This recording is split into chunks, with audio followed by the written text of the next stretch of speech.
You're listening to Cinematic Adventures, proud member of the Misfit Faction Media Network. Good morning, Vietnam! I love the smell of napalm in the morning. You're gonna need a bigger boat. I feel the need for speed. Road, we're going, we don't need roads. Snakes. Why did it have to be snakes? Vices? We don't need no vices. I don't have to show you any stinking vices. You make me want to be a better man. Nobody puts baby in a corner. I wish I knew how to quit you. Love means never having to say you're sorry. He's looking at you, kid. Not bad. I'm just drawn that way.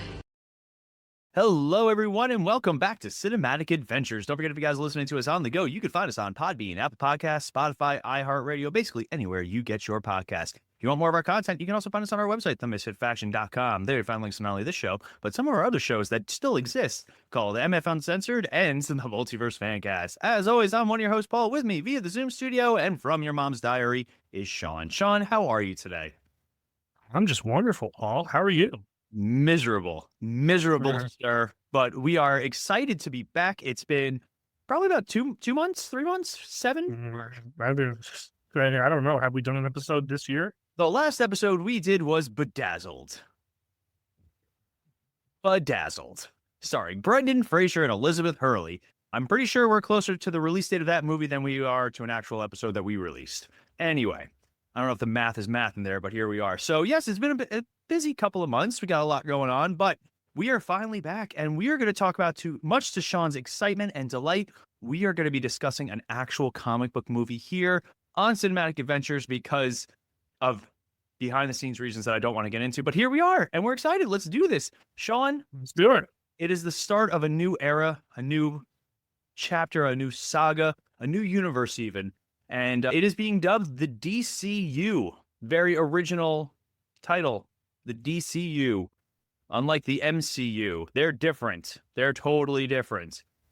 Totally different in that DC already had the C in its name, so might as well just stick with it at that point. But yes, we are talking about the start of the DCU. James Gunn presents Superman. Sean, initial thoughts on Superman, go.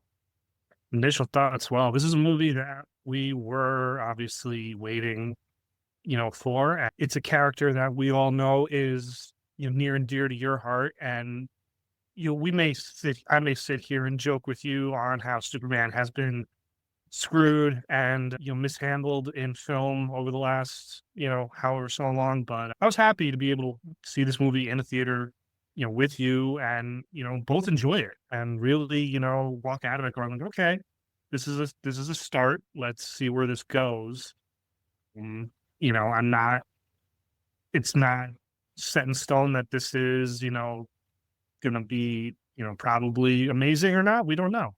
It's the first movie. Let's see where it goes, but a good start. Now, having said that, Sean, I dare you to tell me at least 7 times Superman has been mishandled in movies in recent history. I'm just kidding. You could probably do all 7.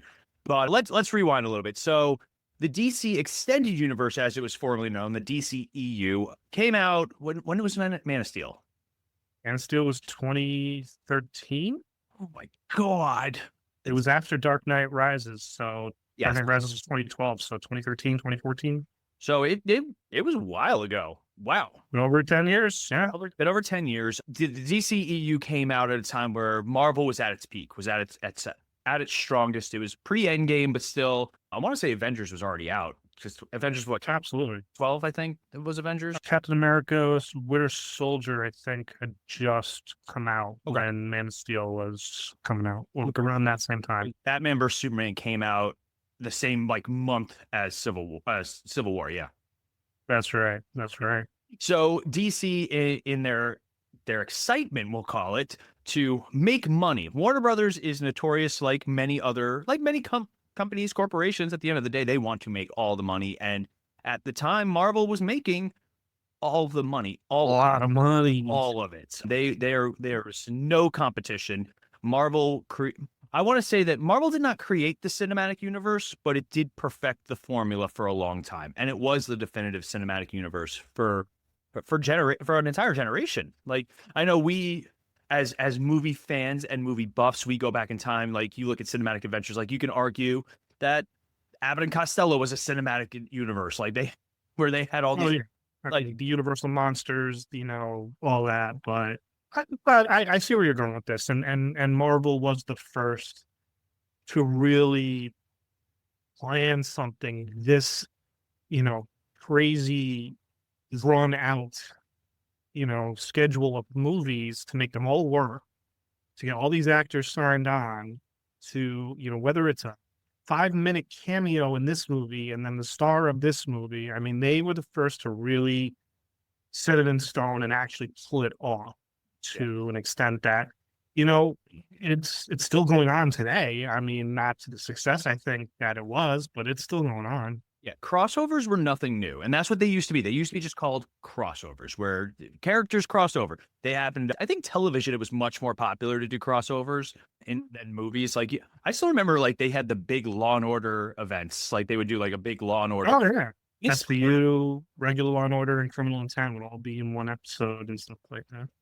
Law and Order, SVU, regular, diet, Law and Order, half the calories, like there's so many Law and Orders. That's its own, that could be its own episode. But yeah, so Marvel was really running away with it. So DC, in their again, excitement to get involved and make all that money, they started their own. And they started with Superman, with Henry Cavill. And I know it's no surprise if you guys have ever listened to the show. We started podcasting around that same time with the Man of Steel when it first came out, and I was a big fan. I loved Man of Steel. I still enjoy Man of Steel. If it's on, I'll throw it on. I think Henry Cavill, much like Andrew Garfield, he embodied the character in certain regards, but he was not given the best material to work with.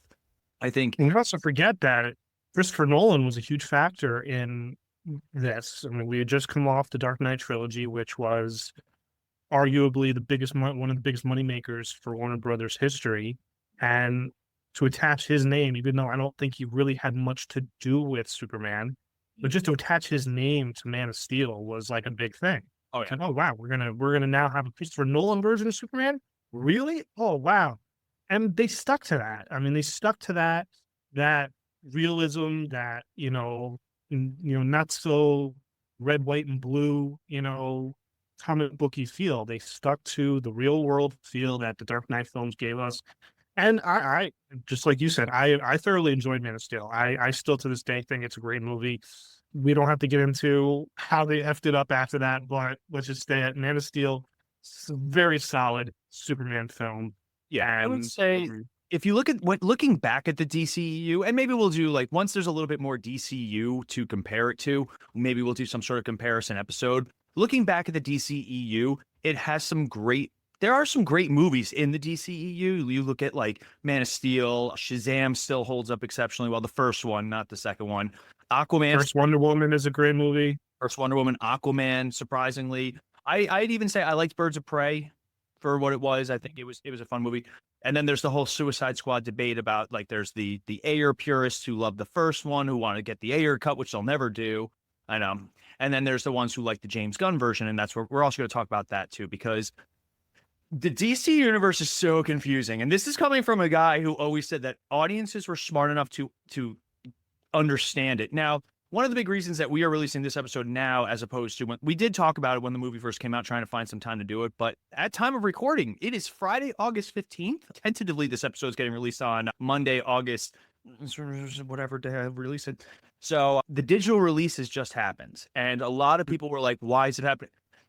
I've never seen, aside from maybe the Star Wars fandom, which is in itself, we love Star Wars. Sean and I love Star Wars, and we'll stand by some of the newer movies, certain parts. Like, there are some that we just don't care for. I know I adamantly hate Rise of Skywalker and The Last Jedi. I love The Force Awakens, though, strangely. But it's, when this movie first got announced, the Snyder fans versus the Gunn fans, I have not seen more division in our world, and that includes modern politics. Like, it got vicious online, where people were rough to each other. Like, it was wild to see. And any decision that DC made with this Superman property was met with, well, why are they doing it this way? It's probably because it's not going to be good, or it's not going to be successful, or blah, blah, blah, blah, blah, blah, blah. I checked myself right at the beginning when they first announced that they were doing this, when it was called Superman Legacy. Remember, they wanted to call it Superman Legacy first? That's right. So I think calling it just Superman was the smart move. But the movie's still in theaters. Like, it was still making money this past weekend. I think I don't have the numbers in front of me, but I want to say it's pulling in around 600 million ish. I want to say something in that ballpark, which people were there. Even that was like a whole strange thing where it was like, some people were saying it needed to make $1 billion just to see a profit. Some people were saying it only had to make, whatever. So on a budget of 225 million, it pulled in a box office of 586. That's not bad at all. It's not bad, but I can understand where, again, in this age of movies making their profit back literally sometimes within the opening weekend, it may not seem like high enough to Warner Brothers standards, but it's solid. I mean, that's a huge number. But, especially considering the history of this whole adventure. So yeah. But also, we've talked about it. Movies are not doing $1 billion. Even Marvel. Marvel came out with 2 solid movies this year, Thunderbolts and Fantastic Four. And Thunderbolts and the word solid to me were not. Yeah, I haven't seen Fantastic Four, so that was not directed toward Fantastic Four at home. Fine. I enjoyed both. I thought they were solid entries. I think that they were a little bit better than some of the previous entries, because when it comes to keeping up with properties, I watch everything, and Sean, I'll say that Sean watches the bigger things. I think, is that fair? Is that a fair? That is very fair. You follow everything. You follow the TV shows. You follow the comics. You follow the movies. I've always been a movie guy. I've always been. Even back to the Arrowverse, like I couldn't keep up with it. It was just too much. Yeah, and that's how we started podcasting too, doing episodes. Oh God, we were psychotic. Oh my God, you guys are crazy. I don't know how you did that. Tears. But, hey, Sean, you want to record? I was like, dude, I'm like 5 episodes behind on every show. Oh, they're making a Flash show? It's in season 3. No way. Anyway. But so the reason that James Gunn gave for the digital release now was that at time of recording, Peacemaker season 2 comes out next week. And DC is very confusing right now. So going back to my initial statement, because now that we're all confused, let's try and find some clarification before we jump into this actual episode. So DC, James Gunn came in to do the Suicide Squad. And in that movie, he introduced John Cena's character as Peacemaker, and at the time, he had been let go from Marvel because of some old tweets or whatever it was, because that's how it works nowadays. The fans revolted, the actors revolted, and Disney relented, which is hilarious because they also just relented. At time of recording, they relented on Gina Carrero. They lost their lawsuit to her, which is hilarious. And did you see their statement? They're like, we look forward to working with her soon. But Disney and Marvel have gotten into some hot water with that, like the Black Widow thing. Like Scarlett Johansson had a lawsuit against them after Black Widow came out. So they're not infallible and they're not untouchable. So when they fired James Gunn, people revolted and he went over to DC. We had no idea that he'd be running DC, 6 months later? I saw an interview with him. I can't remember if it was with Michael Rosenbaum or someone else, but he said Kevin Feige never turned on him. Kevin Feige was very annoyed when they let him go. He defended him till the end.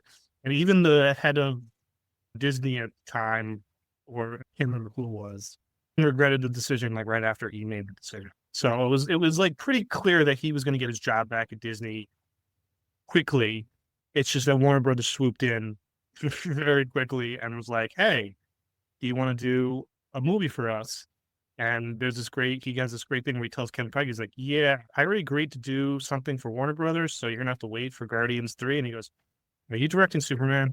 And he goes, nah, not yet. Not yet. Not yet. I think he was given pretty much carte blanche. Like, they were like, we'll let you do any project you want. Yeah, and he chose Guardians. He chose Suicide Squad. And I are divisive on that one. I've watched it again since seeing, because when it first came out, it was in the middle of the pandemic. Like, yeah, everything was shut down. We went over to Rob's house and we watched it. Like, we bought it or rented it. Yeah, because theaters were. I just didn't enjoy it as a movie. I don't know why. I liked the David Ayer version because it was silly. It was comic booky. But again, I can't explain why I just didn't care for the James Gunn version. It didn't do it for me. So I rewatched it recently. It was on TNT, like, because, TNT's owned by Warner Brothers. And Mel and I are watching it, and I'm like, this is so lame, so edited. Like, and I'm not even talking about, like, the cursing. I'm not one of those people that's like, something has to have violence and cursing in order for it to be a coherent movie. Watch My Cousin Vinny on AMC, and it's the hardest thing to watch because all of it is just bad dubbing, like just bad. And it takes you out of the movie. So the same thing with watching The Suicide Squad. I was like, you know what? I'm going to throw it on and on HBO Max. And I watched it. I was like, this movie's actually better than I remember. Maybe I was just so, like, I was so over how, like, James Gunn was, like, so good at it. I like James Gunn. He's got his own style. And we'll talk about it in this movie. But I think rewatching it, I enjoyed it more. But going back to it, they introduce John Cena's Peacemaker, and he gets his spin-off show. Now, at the same time, I think the only other project after Suicide Squad was Black Adam. Maybe Black Adam and Aquaman. Those are the only two. And Shazam, Fury of the Gods. That's right. So in Black Adam, Shazam, Fury of the Gods, and Aquaman, they have ties to all this other DC stuff. They have characters from Peacemaker and the Suicide Squad, including his wife, who plays the character Hardcore. She's in Peacemaker. She's in Black Adam, and I want to say she's in Shazam. Same with one of the other supporting characters, Economos or something like that. But so all these characters are connected. The story's connected. But then they're like, hey, we have this new franchise that we're starting with Superman. And when people are like, well, is it part of the DCEU? Is it a continuation? Is it a new thing? Is it this? Is it that? And they're just like, yes. It's so... James Gunn likes to work with people over and over again, which is fine. A lot of directors, a lot of actors do. Adam Sandler, if you're with Adam Sandler, you're in a movie, basically. But there's nothing wrong with that. Nothing wrong with that, but he falls in love with his characters, and he likes to keep his characters. John Cena's Peacemaker is a perfect example. Now, we loved Peacemaker in our house. Sean still has not seen it because, whatever. He doesn't have any taste. It's fine. But so Peacemaker comes out, and that came out like 3 years ago, which is wild. And they announced that season 2 was happening, and the Justice League cameos at the end of season 1. Sorry, spoiler alert for Peacemaker. There's a brief cameo, including Superman and Ezra Miller as the Flash. So fast forward, now they're like, all right, we're starting this new universe, but Peacemaker season 2 is still coming out. And some of it's kind of connected, some of it's kind of not. Like, some things are there, some things aren't. He just announced recently that he wants to bring Idris Elba back as Bloodsport. I'm like, I can't keep track of all this stuff. Now, going back to the whole start of this conversation, this is how confusing DC is right now. This 15 minutes of discussion about just the start of this thing. Peacemaker season 2 is coming out next week, and they wanted to release Superman so that people can watch it before Peacemaker season 2. Supposedly, in this new season, they are going to clarify certain parts of the DC universe. I think the multiverse fatigue is very real, as much as we love like those multiverse stories, but dear God, it's getting a little much. So, having said all of that, that was good. That was very good. My head hurts. My everything hurts at this point.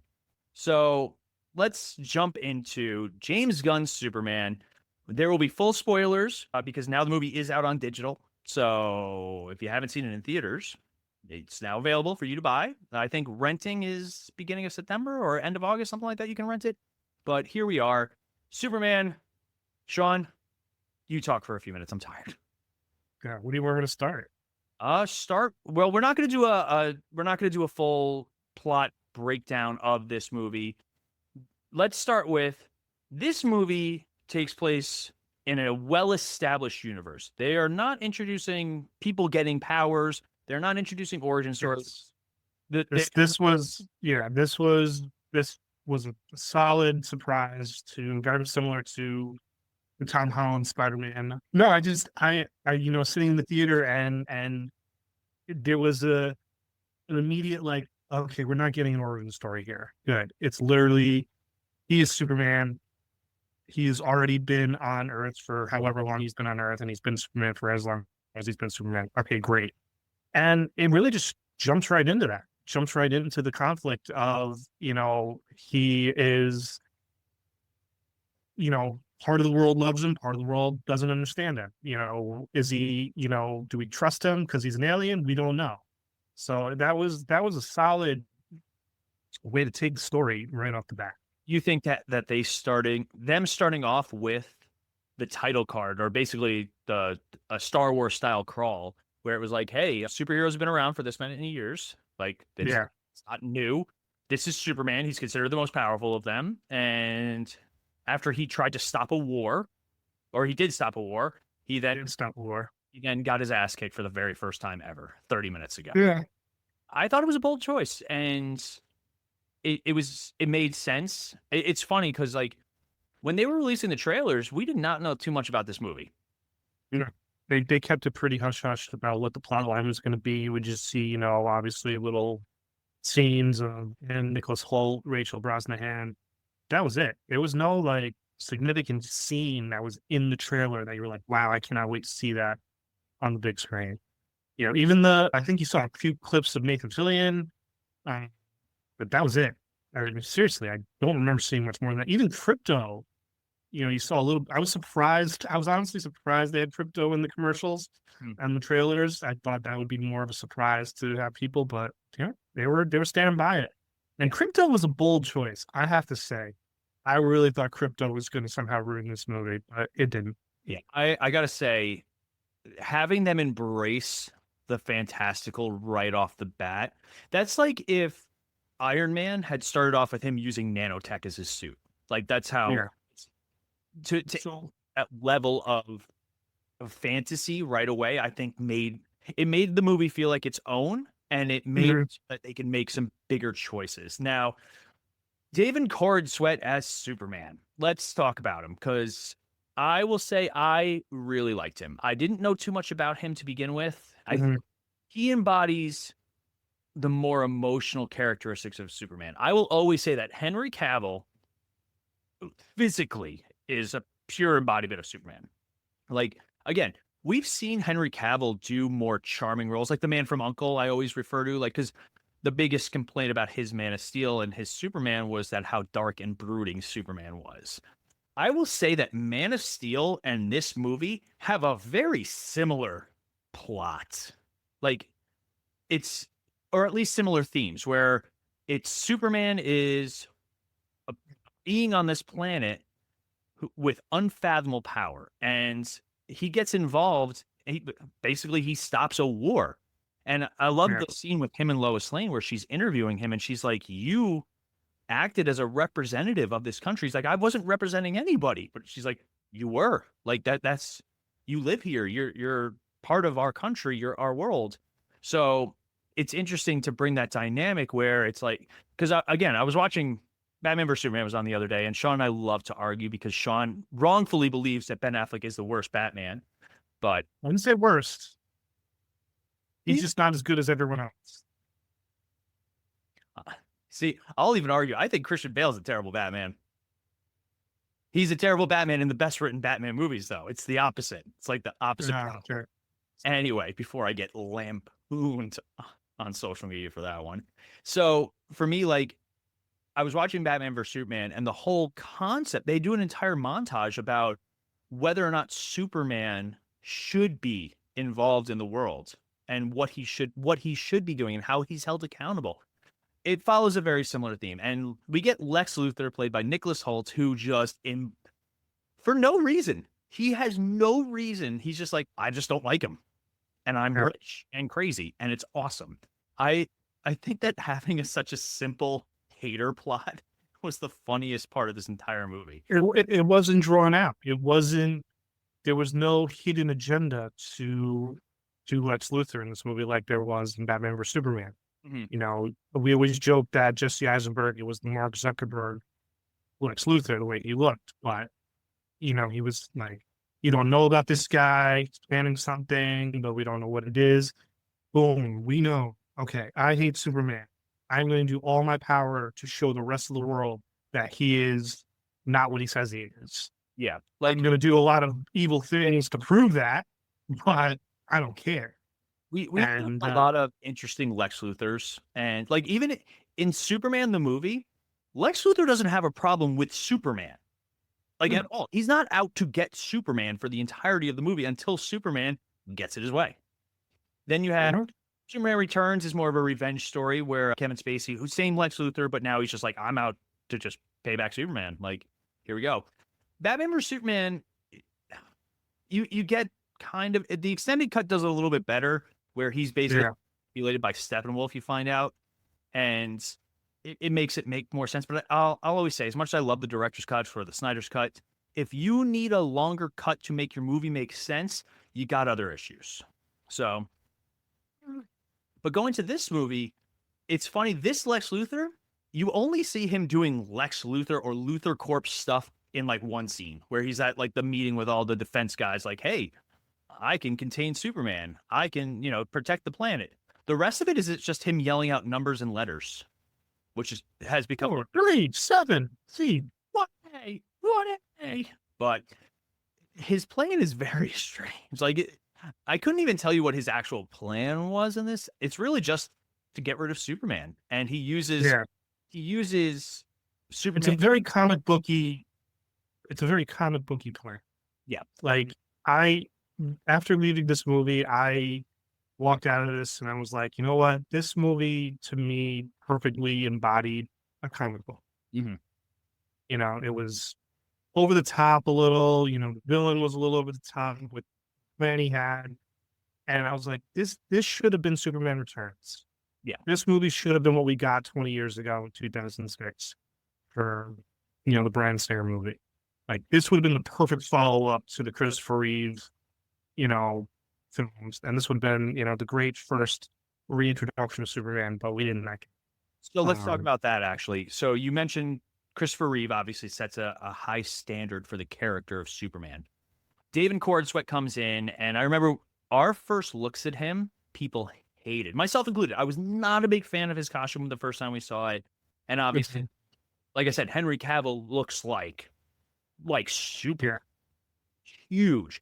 And David Corenswet, his costume's a little bit baggier. It looked much better once we actually got the movie, which happens. Ever since the days of Smallville, I will never judge what a costume looks like from especially behind the scenes photos. Like the new Spider-Man started filming, and they were smart by releasing him in the costume before they even started filming. They're like, all right, we're going to show everybody this costume, because otherwise it's just going to be people on set, with cell phone cameras making, their own little videos. And so the first shot comes out of him putting on his boots, and that alien thing is behind him. And we get the context of that in the movie, which was much better. But then they had the first look of him as Clark Kent. He's only Clark Kent for one scene. And that's, I was going to say, yeah. They do a very good job with having him kind of have three different personalities, which I always say Superman should. It's not like it's Clark Kent at the Daily Planet, and you can choose if you want to do the bumbling reporter or the nerd, like however you want to spin that. They've done it a lot of different ways. Christopher Reeve famously did like the nerdy, bumbling, clumsy Clark Kent to perfection.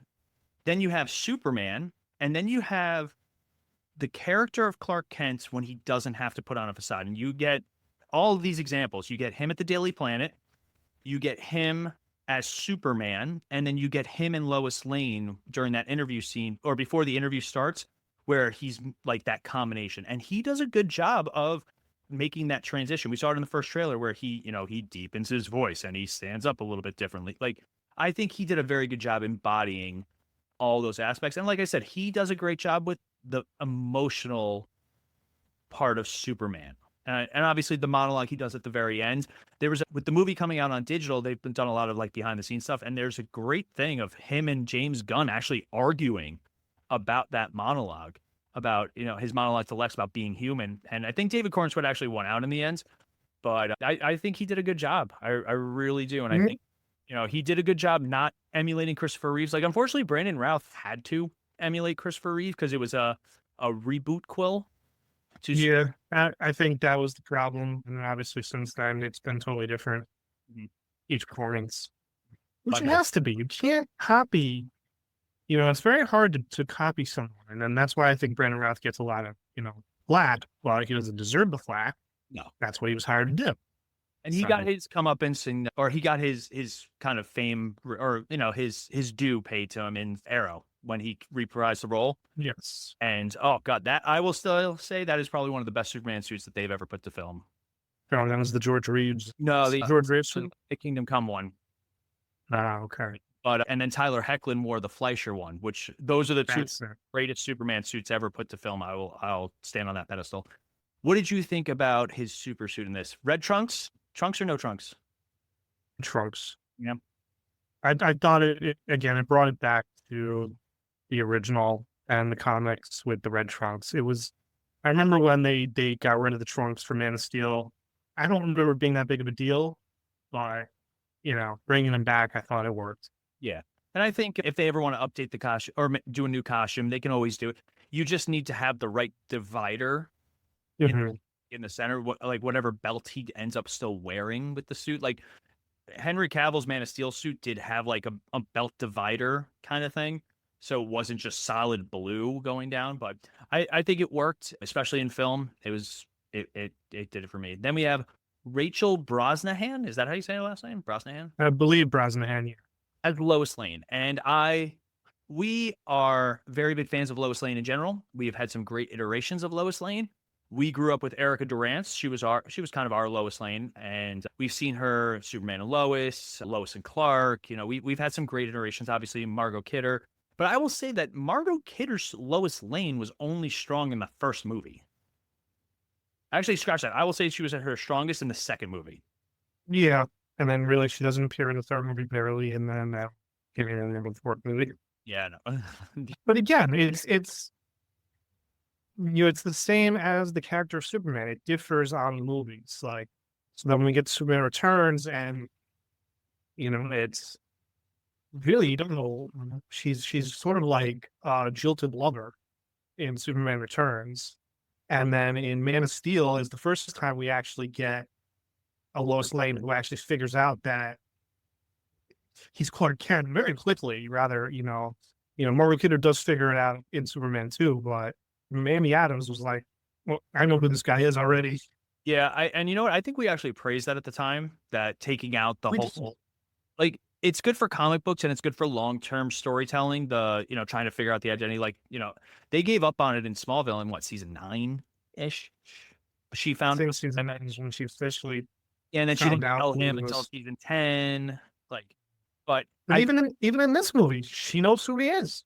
Like, we didn't know that was gonna be it. We didn't know that, like, they were gonna be in a relationship. so I think that was. I think it worked. In all honesty. No, I agree with you. That's what I'm saying, though. I thought it was. I don't know, bold is the right term, but I was surprised. I was like, oh, okay. He knows he's Clark Kent. They know, okay. Oh, and they're dating. Okay, they're together. Okay, cool.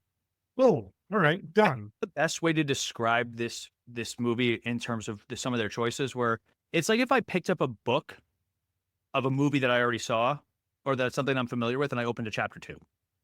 Like Sure. I think everybody knows Superman and Lois Lane are together. Like that's like a thing. I will say the fact that they address the glasses is my favorite thing. Not only does he jokes about them, but also the hypno glasses that Guy Gardner mentions are actual canon. They are in original Superman. They took a lot from like the Silver Age of Superman and the Golden Age of Superman, and he did stupid, crazy things in those times. And yes, he did have a pair of glasses that used like Kryptonian glass. So they distorted what he looked like. Just like how the Flash, Jay Garrick Flash, he doesn't wear a mask.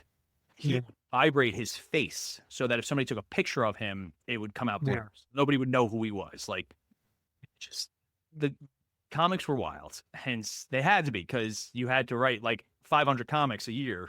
So Very much. I liked Lois Lane, though, and I think that the fact that they give a lot of attention to their relationship and where it is and the challenges of it, but also she gets in the fray. And obviously she has one of the best action sequences with Mr. Terrific, which we'll talk about in a second. So Nicholas Hoult, though, as Lex Luthor, we mentioned him a little bit. I'll just one more time. He was awesome. I loved him. He's a great actor. I'm glad he's getting his due and getting his note. Like, he's people know of him more, and I think that that's really cool because I think he's got a lot of talent. What did you think about him otherwise? I know we mentioned a little bit. I liked him. I thought he played the crazy, bad guy very well. I thought it was very similar to the last 2 seasons of Smallville, Michael Rosenbaum. And it's really, it's what's the word I'm looking for? It's a tough pill to swallow when you see interviews with these guys and they're like, who was your Superman? I'm Welling. Oh, yeah. Oh, like no, Christopher Reeve. Oh no, man, I grew up watching Smallville. God, why are you doing this to me? Yeah, but you know what? Not gonna lie, if you and I wrote a Superman movie, we would probably base a little bit more. No, I agree, but it just for me, it hasn't hit yet that other people watch Smallville. There are other people our age or even younger who watch Smallville, and because it was such a great show. I'm not knocking in any way, but it's like they don't even go to the Richard Donner films. They're like, no, I grew up on this. We're gonna have people who say they grew up on Henry Cavill within the next couple of years. It's like crazy to me. Star Wars. Like Star Wars. But I really enjoyed Nicholas Hoult. I was very happy when he was cast because I was like, okay, I can see it. And he looks good. It was good. He did a good job. So let's move on to one of the more bolder choices where they also introduced a bunch of superheroes that are established in this universe. And we'll go through, there's 4 other main super characters in this. Well, 5 technically, but we'll get into that. Let's start with the Justice Gang, as they are called in this, consisting of Guy Gardner's, played by Nathan Fillion, Hawkgirl, played by Isabella Merced. I want to say that's her last name. And Mr. Terrific, played by Eddie Gathecki. Oh, God, I hope he's not listening.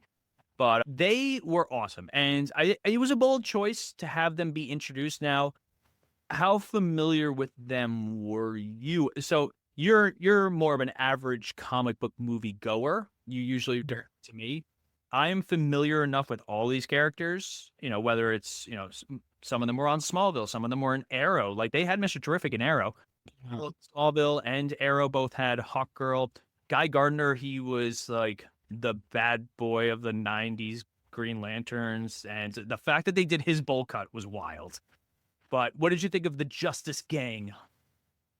They were good. I will agree with you that I was a bit nervous that I was like, okay, you're going to have all these different superheroes in this movie. Is this just going to be big, too many cooks in the kitchen type thing? And they did it very well. Everybody. No, I think Mr. Terrific became the top of the 3 of those 3, and really stole. I wouldn't say stole the movie, but he was definitely the bright star that people are now talking about more and more. So let's talk about that scene, because obviously the fun scene, as it's being called online, is the most James Gunn scene. Now, something I saw recently, they released the clip of it, the full 4K clip of his fight scene with his T-Spheres protecting Lois Lane. They released the whole clip right before they did their digital release. And I was reading the comments because I wanted to get ready to potentially record with you. And people are like, wow, it's so unoriginal, so unoriginal. I was like, they're like, it's just a Guardians ripoff. I was like, it's a director's signature. Like, it's like if I watch an Edgar Wright movie, I expect to see over dramatic sound effects with hand motions, and quick cuts. Yeah. Like James Gunn has a style of directing.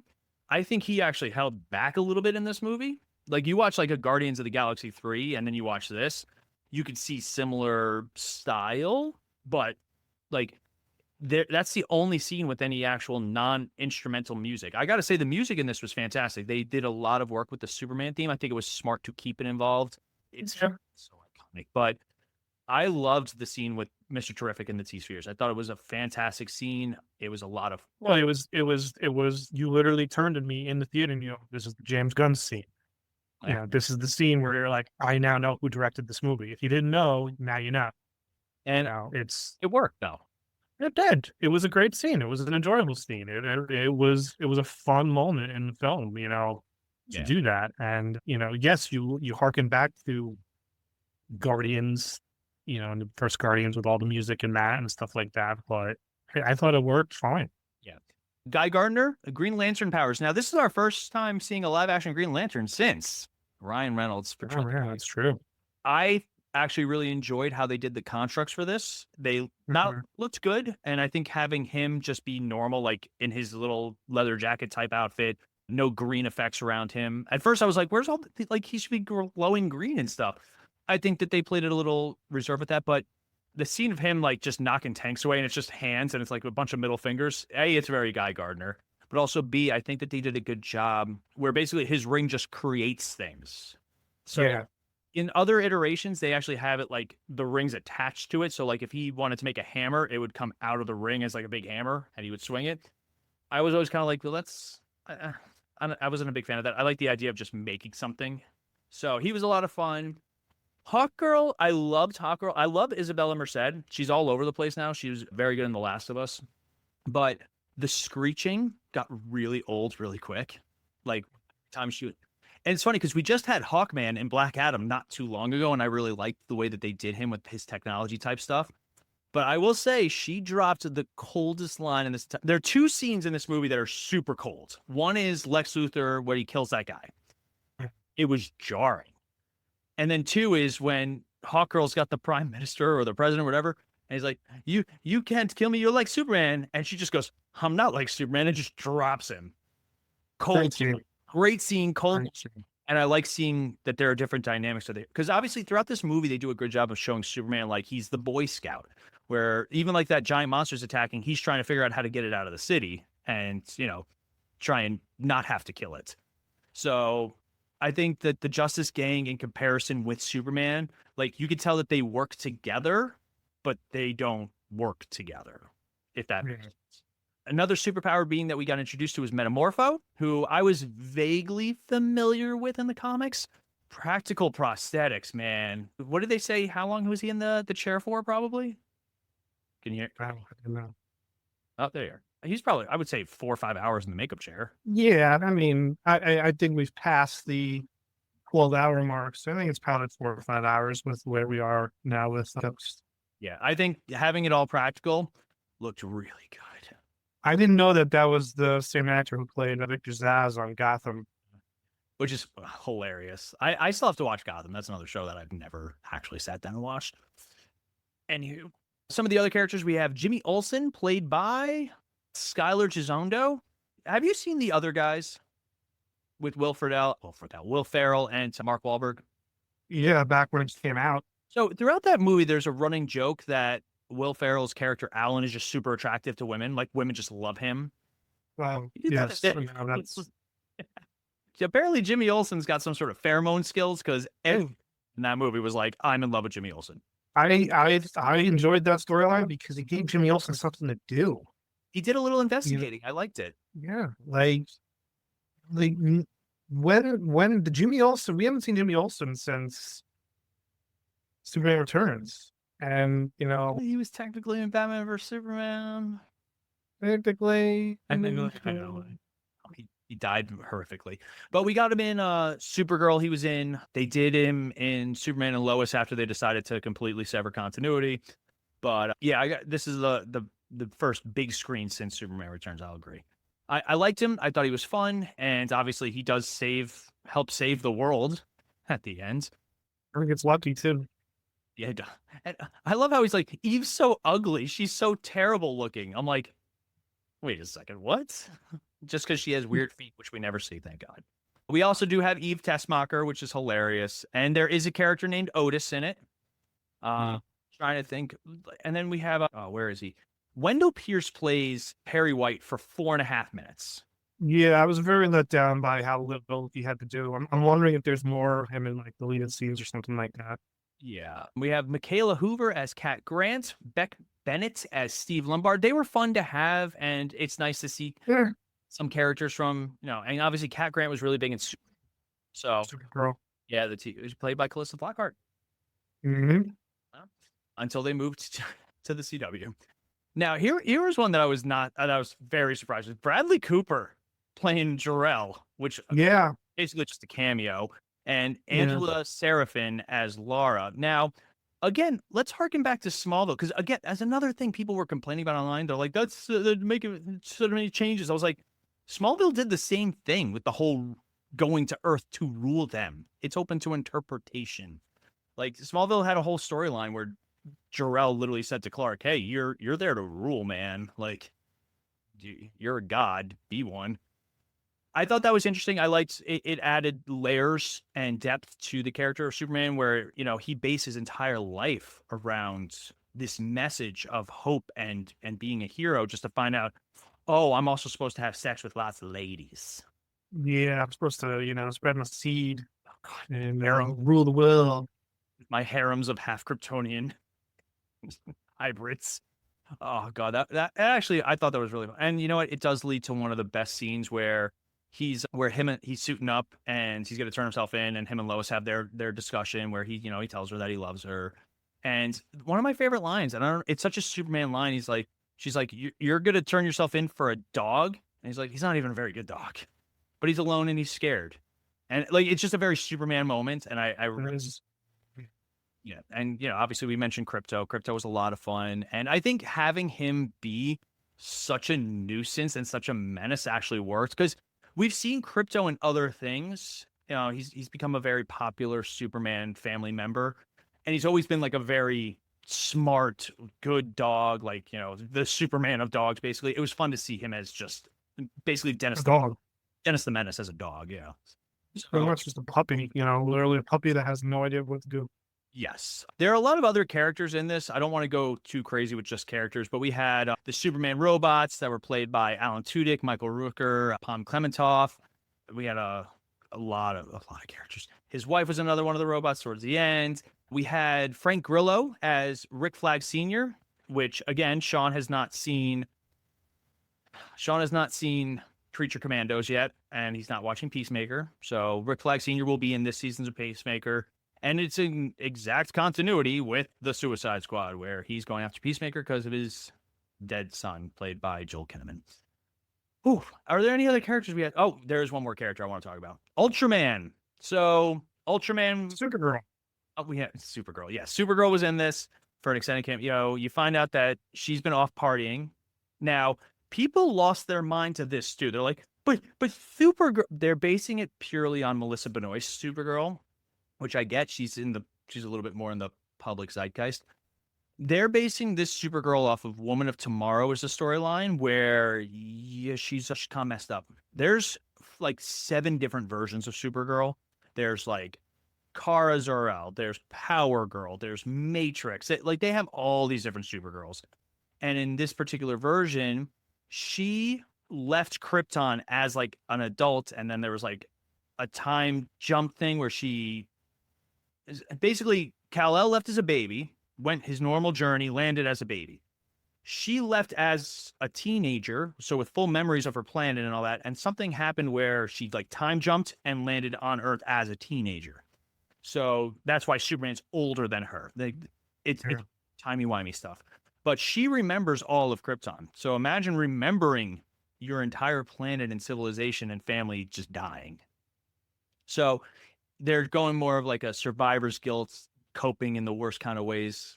And I'm all for it. Like, I don't need, as much as I love Superman, I don't need another Superman. Give me a character that has a connection to Superman, but is different. And that's always been a problem with Supergirl. She's girl Superman. And I hate to say that. More recent years, she's come into her own and made herself her own character. But I'm excited to see. And I like, what's her name? Millie Alcott is her name, I think. Yes. Yeah, I like her. But the reason I bring up Ultraman is that one of the big complaints, people are like, well, this Superman isn't as strong as other Supermen. Okay, let's take it down a notch. So he's been Superman for 3 years, lost one fight. And he lost a fight to a clone. We find out to a clone of himself who's stronger than he is. Okay. Yeah, shut up, everyone. Like, one of the best scenes of the entire movie is him catching a building. And don't forget, those buildings were dominoed, so he had the weight of all those other buildings. That is a great shot. When he catches the building, the lady drives off, the building collapses, and he's just floating there with the theme going. Oh, probably one of the best scenes of the movie. But what did you think of Ultraman? Because you know who everybody was saying should have played Ultraman? Gavel. Yeah, Henry Cavill. That would have been great. I don't know. I wasn't sure who was going to be under that mask when they did finally unmask him. I gotta say, I was kind of like, okay, it's just a clone. All right, nothing If they want to, crazy. they want to do Bizarro with him at some point, I'd be okay with that. Bizarre would have been interesting if they did that, but I feel like that would have been too much of an introduction They to can bring always Bizarro. You can always bring him back. Like he Yeah. send it to a black hole. Who knows what could happen? I will say one of the most powerful Superman ever, while holding a baby in some sort of anti-proton thing that he couldn't escape from, he blew himself and Metamorpho and Crypto and the baby out of a black hole. He blew himself. He blew so hard that he escaped the gravitational pull of one of the most powerful things in the universe. But he's not that strong. It's a weak Superman. Favorite scene from the movie? Do you have any scene that jumps out at you? Do you think about it? I'll say mine. Yeah, go for it.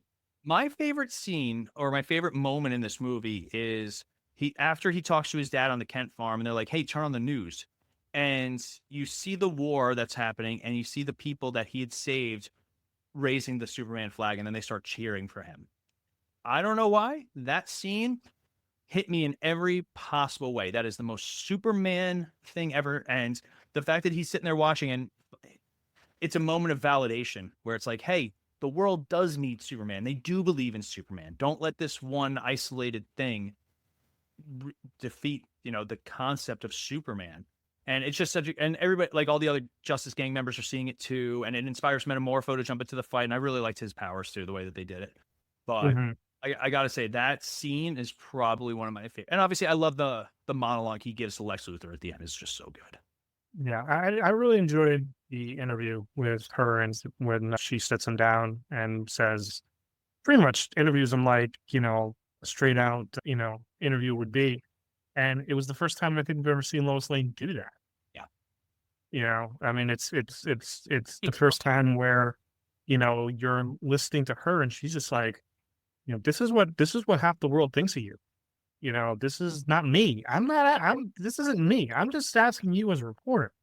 And he gets so like, he's just, cause he's on a high at the moment. He's just like, I stopped the war. I did this, I did that. And you're questioning me. You think I'm not good. You think I did too much. What is it? So I thought that was a scene we've never seen before in a Superman film, where it was like, wow, someone's actually questioning, someone who loves him is actually questioning what he did and if what he did was right or not.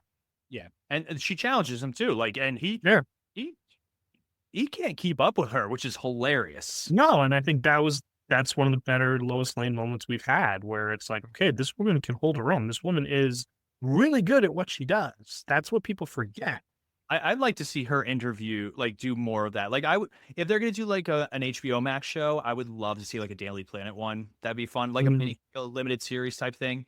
One of my favorite concepts for a Superman show or some sort of limited thing is the CIA takes out a hit on Clark Kent because he discovers something, not knowing that he's Superman, and every attempt to kill him just doesn't work. And they're like, what is going on? That'd be a lot of fun. I'd be okay with that. But write it down. You should write it. After this, Brian, we'll write it. Star City rating on Superman. I will give this a 3.5. Okay. I'm going to give it a 4. I've seen it twice now. One, totally legitimate with Sean in the movie theater. The second might be a little bootleggy, but I will be buying probably the digital or getting a copy of it when it comes out because I really want to sit down and watch it again. But I left smiling. And after Man of Steel and Batman vs. Superman, we didn't leave, especially Batman vs. Superman, we did not leave smiling. And I think this movie showed what Man of Steel and Batman vs. Superman could have been. And I think it's a good start, and I want to see more of it. So I'm gonna go 4. It might go a little bit higher. I'm not sure yet.